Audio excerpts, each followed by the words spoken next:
Hello दोस्तों, नमस्कार। उम्मीद है आप सब बहुत अच्छे होंगे।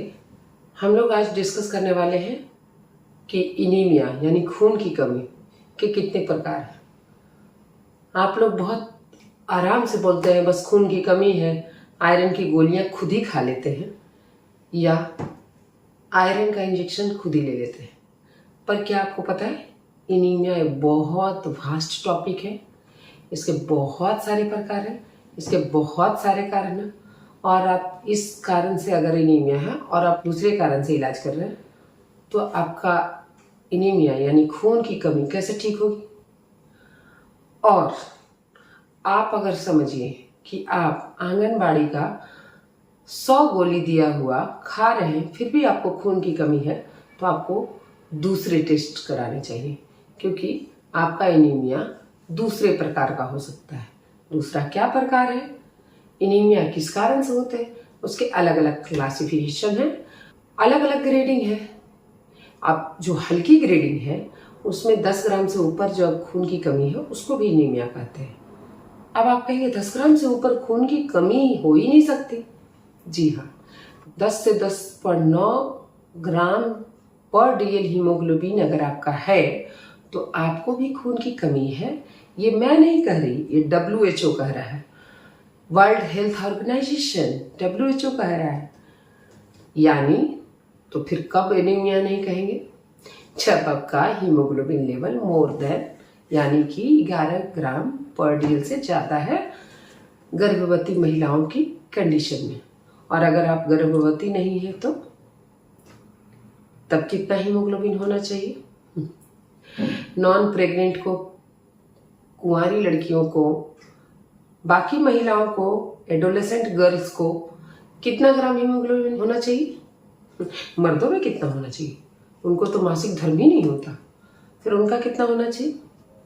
ये सब आप मुझे कमेंट बॉक्स में बताएंगे। नहीं पता, पढ़ेंगे।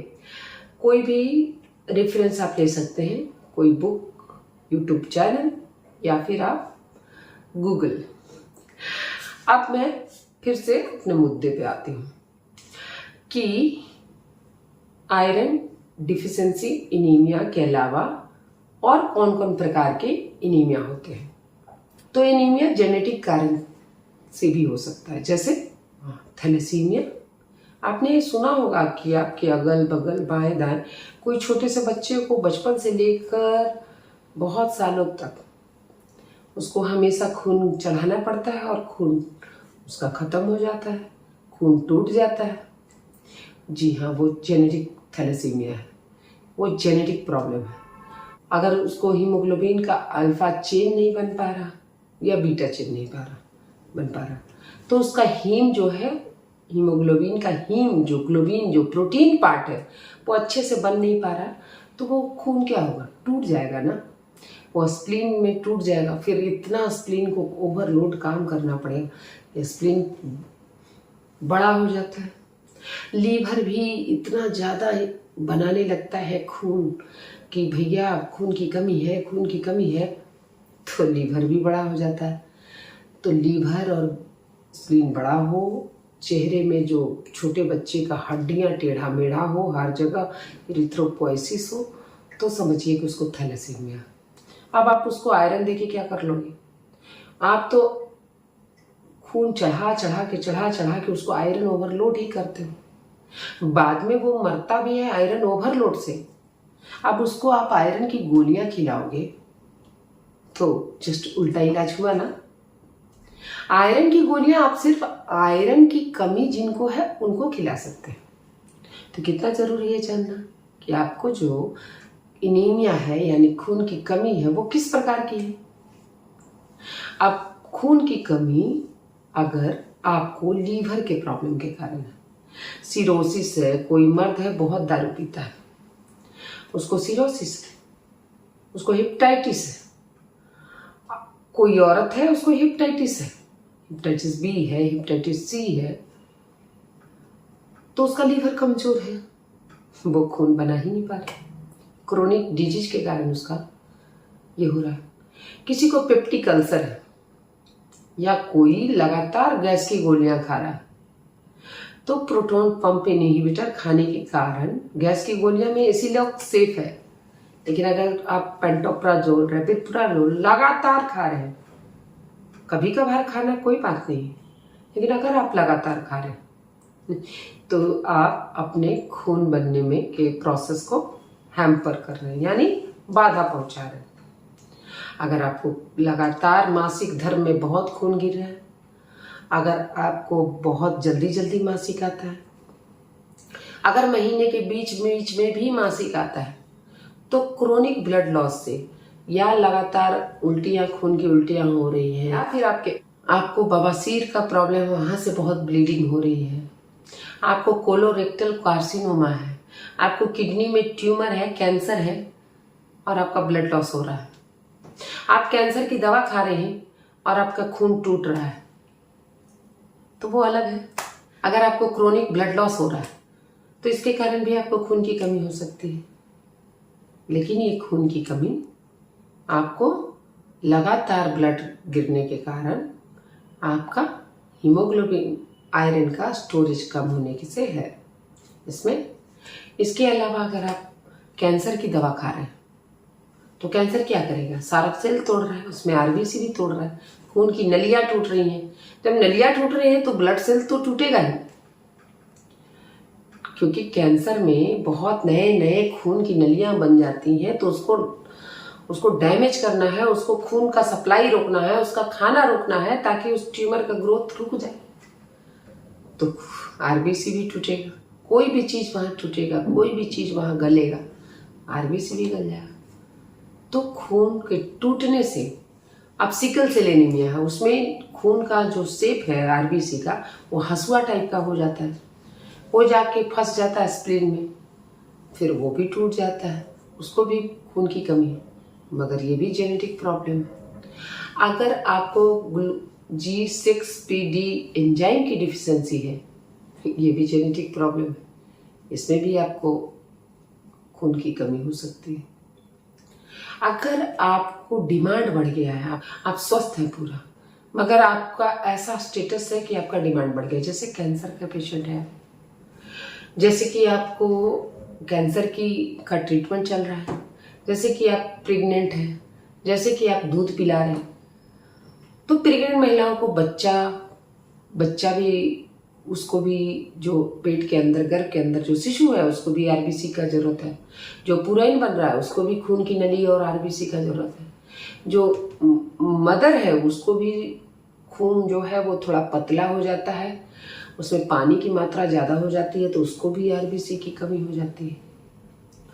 तो मदर को, औरत को ज़्यादा खून की जरूरत पड़ती है, आयरन की जरूरत पड़ती है। आयरन वो पहला सप्लीमेंट है, पहला मेटल है जो मर्दों से ज़्यादा औरतों को जरूरत पड़ती है, क्योंकि हर महीने उनको मासिक होना है। अगर मासिक धर्म रुक गया तो प्रेगनेंसी है, या तो एबॉर्शन कराया है, या तो फिर आपका दूध पिला रही है। हर हाल में औरत को आयरन की जरूरत ज़्यादा है, और प्रेगनेंसी में तो यह मात्रा 160 मिलीग्राम पर डे का रिक्वायरमेंट हो जाता है। तो औरतों को आयरन खाना चाहिए ना। अगर आपके पास पैसे नहीं है तो आपको आंगनबाड़ी वर्कर का 100 गोली खाना ना भूलें। इसके साथ ध्यान देना होता है कि आयरन की गोली के साथ दूध या चाय कॉफ़ी नहीं लेना होता है। इसमें कैफीन होता है, जो टैनिन होता है, वो आपको बहुत दूध के साथ चिलेट बनाता है। आयरन की गोली के साथ तो हरी सब्जी भी नहीं लेना। क्यों? उसके साथ जो फाइटेट्स होता है वो भी आयरन को चिलेट कर देता है और आपका गट से एब्जॉर्प्शन नहीं होता। इसके अलावा हम लोग जान रहे थे कि खून अगर ज़्यादा टूट रहा है, कब कब टूट रहा है? थैलेसीमिया के केसेस में टूट रहा है, सिकल सेल एनीमिया जिसमें हंसुआ टाइप का मैंने बोला उसमें टूट रहा है, या आपको बहुत पुरानी बीमारी है, या आपको ट्यूमर है, या आपको पेट की सर्जरी हुई जिसमें आधा पेट जो स्टमक है वो काट के हटा दिया गया, या तो पूरा काट के हटा दिया गया, उसमें भी आपको खून की कमी हो जाती है। या तो आप सिगरेट पीते हैं, या तो आप धूम्रपान के अलावा अल्कोहल भी बहुत पीते हैं और आप क्रोनिक अल्कोहलिक सिंड्रोम से पीड़ित हैं, इन सब कारण से आपको इन खून की कमी हो सकती है। अगर आप वेजिटेरियन हैं, ये भी एक प्रॉब्लम है। अगर वेजिटेरियन है और आप, तो आपको विटामिन B12 की कमी हो जाएगी, क्योंकि विटामिन B12 का एक ही सोर्स है, वो नॉन वेज। और नॉन वेजिटेरियन भी है, कभी महीने में इक्का दुक्का खा रहे हैं तो भी आपको विटामिन B12 की कमी हो जाएगी। तो आपको विटामिन B12 की कमी में आयरन दे देने से काम नहीं बनने वाला। आयरन डिफिशियंसी एनीमिया में खून का साइज छोटा होता है और आरबीसी, फोलिक एसिड और विटामिन B12 की कमी में आरबीसी का साइज बड़ा होता है, 100 पिकोलीटर से ज़्यादा। तो फिर अगर आपको विटामिन B12 की कमी है और डॉक्टर आपको केवल आयरन की गोलियां प्रिस्क्राइब कर रहे हैं, तो आपको कैसे ठीक कर सकते हैं? आपको तो मेगालोब्लास्टिक एनीमिया है। अगर मेगालोब्लास्टिक एनीमिया में आयरन प्रिस्क्राइब कर दिया जाए तो कैसे ठीक होगा? उसमें आयरन की कमी है ही नहीं, उसमें तो विटामिन B12 और फोलिक एसिड की कमी से हो रहा है। तो आपको जो करेक्ट चीज़ है वो अपने डॉक्टर के पास जाकर डिस्कस करना चाहिए और अपने एनीमिया को अच्छी तरह से इन्वेस्टिगेट कराना चाहिए। आप लोग तो सोचते हो डॉक्टर इतना जांच लिख दे रहा है, ये कर दे रहा है, वो कर दे रहा है। अगर आप डॉक्टर बन जाए और इसकी जटिलताओं को समझें, तब आप एक डॉक्टर की फजीहत को समझ सकते हैं कि वो कितना दिमाग लगाता है, कितना मेहनत करता है, तब जाकर सही डायग्नोसिस कर पाता है और सही ट्रीटमेंट दे पाता है। अगर आपकी डायग्नोसिस गलत है तो आपका ट्रीटमेंट तो गलत होगा ही। और आप कभी कभी तो मरीज का बुरा भी कर सकते हो, जब उसको विटामिन B12 की कमी है और आप आयरन दे के उसको ठीक करना चाह रहे हो, आयरन का इंजेक्शन दे रहे हो, आयरन की पानी चढ़ा रहे हो, आयरन का उसको गोलियां प्रिस्क्राइब कर रहे हो, और जबकि उसको आयरन की कमी है ही नहीं, तो आप कैसे ठीक कर पाओगे उसको? अगर थैलेसीमिया का मरीज है तो वो बार बार हर महीने खून चढ़वा रहा है, खून डोनेट करवा रहा है, डोनर इंतजाम कर रहा है हर महीने, और वो आयरन ओवरलोड तो उसमें ऑलरेडी पड़ा हुआ है, क्योंकि खून बार बार वो चढ़वा रहा है और वो खून हर बार टूट जा रहा है, क्योंकि उसको थैलेसीमिया की बीमारी है। तो फिर तो वो आयरन, जो खून टूटने के बाद जो आयरन बच रहा है, वो तो आयरन ओवरलोड हो ही रहा है।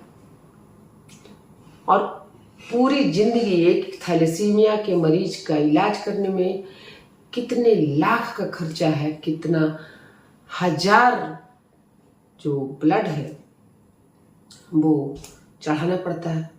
उम्मीद है इस बार हम डॉक्टर्स की परेशानी को अच्छे से समझ पाए हैं और आप भी ये समझ पाए हैं कि सिर्फ आयरन की गोलियां खाना निदान नहीं है। तो आज ही अपने डॉक्टर के पास जाएं, उनसे मिलें और अपना ट्रीटमेंट सही डॉक्टर से करवाएं, सही समय पे करवाएं। अगर आप हमारे चैनल पे हैं तो कृपया सब्सक्राइब करना ना भूलें और इस वीडियो को ज़्यादा से ज़्यादा लोगों को शेयर करें, क्योंकि खून की कमी बहुतों को है। आपके अगल बगल, आए बाएं दाएं, आगे पीछे, आपके घरों में कोई ना कोई खून की कमी से ज़रूर पीड़ित है। और प्रेग्नेंट, गर्भवती और दूध पिलाने वाली महिलाएं तो विशेषकर अपना ख्याल रखें, अपने डॉक्टर से रेगुलर समय पर मिलती रहें। इन्हीं सब शुभकामनाओं के साथ धन्यवाद।